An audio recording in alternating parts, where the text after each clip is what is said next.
I think every American remembers where they were, what they were doing, and who they were with when we first heard the news of 9/11 terrorist attacks on our country. Of those who perished during the initial attacks and the subsequent collapses of the towers, 343 were New York City firefighters, 23 were New York City police officers, and 37 were officers of the Port Authority. The victims ranged in age from 2 to 85 years old. September the 11th was just a normal day. I was up and caught a train, the metro system. Many of you probably been to DC, the subway system where a lot of people use to commute back and forth to work. Caught a 5:30 a.m. train to work. Got into the building, people started to flood in.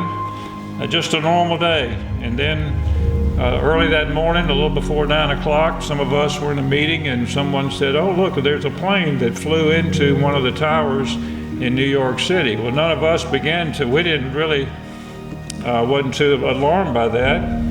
Said, well, some pilot made a mistake. And it wasn't too long after that, a few more minutes, and then we got a second report of another plane flying into the Twin Towers. Now we began to get nervous. And then within minutes, we received reports that the Pentagon had been hit, and the White House, which was only a couple blocks away from us where we were, was next. We heard this news, and I'll tell you, employees in the building where we were, and all there up and down Constitution Avenue began to panic.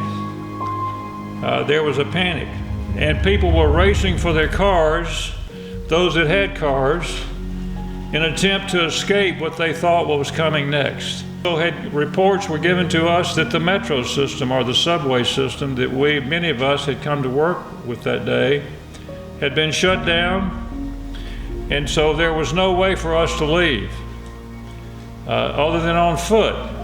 And there's a bridge that goes across the Potomac River that you could go from DC over into Virginia, but it was closed. So we were captive in the building for a while. So we began to consider options. How do we get out of this place? And I was trying to reach Penny, my wife. We were staying in a hotel across the river in Crystal City, Virginia, probably 2 miles apart. And I began to get concerned. I wonder what's happened to her. I couldn't reach her.